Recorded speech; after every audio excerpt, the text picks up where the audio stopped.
होताना दिसून येते. काय वाटते? सर्वप्रथम कागल आणि कागल विधानसभेच्या अ, एक विजन मॉडेलसाठी आदरणीय मुश्रीफ साहेब असेल, मी असेल, अ, माननीय मुख्यमंत्र्यांच्या मध्यस्थीमुळं आम्ही एकत्र याचा निर्णय घेतला आणि दोन्ही पार्टीज मागच्या 10-12 दिवसांमध्ये त्यांनी प्रचंड कष्ट घेऊन लोकांपर्यंत आमचं विजन डॉक्युमेंट पोहोचवण्यासाठी हा प्रयत्न केलेला आहे.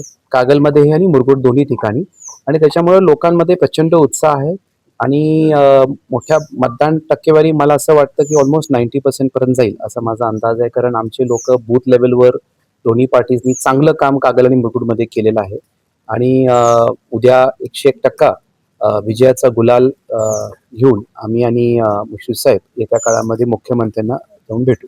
तुमच्या युतीवरती शिक्कामोर्तब करणारी सुद्धा ही निवडणूक आहे.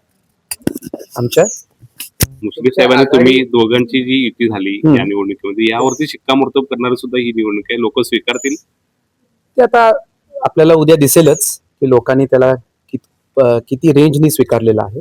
आणि मी जसं आम्ही दोघं म्हटलोय की एक long term point of view आम्ही हे एकत्र याचा निर्णय घेतलाय.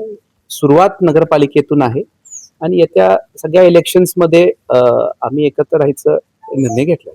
मंडलिक साहेबांनी तुमच्या विरोधात इथे आघाडी उभा केलेली आहे. कागलला असू दे किंवा मुरगुडला असू दे, तिथलं चित्र एकूणच काय दिसते? काय इलेक्शनमध्ये प्रत्येकाला कागलच्या बाबतीत बोललं तर प्रत्येकाला आपली आपली आघाडी उभा करायला तो अधिकार आहे.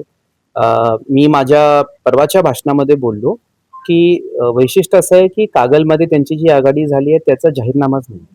म्हणजे हे पहिलं आघाडी असेल की काही जाहीरनामा नाही. म्हणजे ज्यांना काही विजन डॉक्युमेंटच नाही आहे म्हणजे त्याच्याबद्दल असंच उभायला आघाडी केली आहे का असं मला माहित नाही. पण मला असं वाटत होतं की किमान विजन डॉक्युमेंट किंवा जाहीरनामा तर असायला पाहिजे. आणि मुरगुडमध्ये ते काय त्यांचा होम बेस आहे.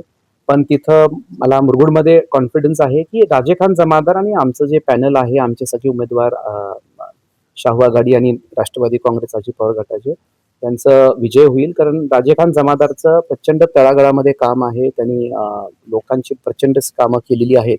तर मला कॉन्फिडन्स आहे की तिथेही आमची सत्ता येईल. खरं तर या सगळ्या प्रचार काळामध्ये संजय मंडलिक यांनी तुमच्या युतीवर भाष्य केल्याचं बघायला मिळालं. अभद्र युती केलेली आहे, मतदारांचा विश्वासघात करून किंवा एकूणच. मी सांगितले आधी, आम्ही दोघांनी सांगितलंय की आम्ही एकत्र काय त्यांच्या विरोधात आलो नाही. आम्हाला एकत्र यायचं होतं की माननीय मुख्यमंत्री महोदयांनी सुचवलं की हा संघर्ष मिटला पाहिजे आणि long term point of view आपण एकत्र यावं, त्यासाठी आम्ही हा निर्णय घेतला. त्यांच्या विरोधात काय, आणि जसं मुश्रीफ साहेबांनी ऑलरेडी सांगितलंय की मुरगुडमध्ये मुश्रीफ साहेबांची आणि मंडलिकांची युती होऊ शकत नव्हती. कारण त्यांचे मेन माणूस त्यांच्याकडे गेले असं झाल्यामुळं ते एकत्र येणं शक्य नव्हतं. आणि तिथं नाही झाल्यामुळं कागलला शक्य नव्हतं असं मुश्रीफ साहेब स्वतः बोलले. माझ्याकडून काय त्यांच्याबद्दल काही इश्यू होता असं काही विषयच नाहीये. राहिले प्रश्न की हे बघा, कागलमध्ये इतिहासामध्ये अशा युत्या झालेल्या आहेत. स्वर्गीय राजेसाहेब मंडलिक साहेब एकत्र आले, बाबा आणि मुश्रीफ साहेब एकत्र आले, मुश्रीफ साहेब आणि संजय दादा पण एकत्र होते. मला त्यांना आठवण करून द्यायची 2015च्या केडीसी इलेक्शन मध्ये काय झालं. तर मला असं वाटतं की फार इतिहासात मध्ये आपण सगळी गेलो तर विनाकारण फाटे फुटतील.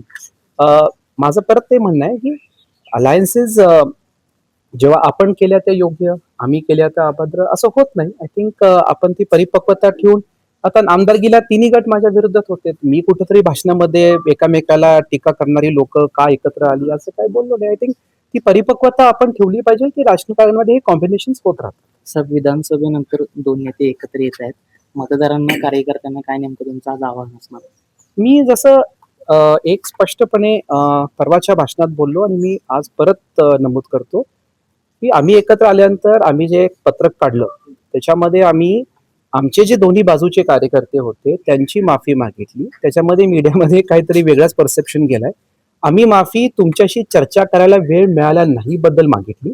आम्ही अलायन्स केल्याबद्दल माफी मागितली नाही. एकदम योग्य करेक्ट अलायन्स झालेला आहे आणि माझं मत आहे की हे अलायन्स कागलसाठी झालेलं आहे. तर अलायन्स एकदम परफेक्ट आहे आणि येत्या काळामध्ये एक किती मोठ्या प्रमाणामध्ये आम्ही आणखीन जोमाने कागल विधानसभा साठी विकास करू. आणि जसं मुश्रीफ साहेब स्वतः बोलले की कोल्हापूर जिल्ह्यामध्येही एक कागल विधानसभा असा आहे की त्यांनी त्याला दिशा दिलेली आहे आणि तशी अपेक्षा राहील माझी. तुम्ही म्हटला होता की त्या पत्रकार परिषदेमध्ये वेळ आल्यावर सगळे वेळेवर मी सांगेल, ती वेळ अजूनही आले. राजे, एकीकडे मुख्यमंत्र्यांनी आपल्या दोघांच्यातील युती केला असा दावा आपण केला जातोय, मात्र भाजपच्या जिल्हाध्यक्षांकडून यापूर्वीच हे दोघे नेते सत्तेसाठी एकत्र आले, मुख्यमंत्र्यांनी फक्त त्याला पुढची चाल दिली अशा पद्धतीचं वक्तव्य जिल्हाध्यक्षांकडून झालं. त्यांना पुढचे इन्स्ट्रक्शन दिले असतील असं अपेक्षित होतं.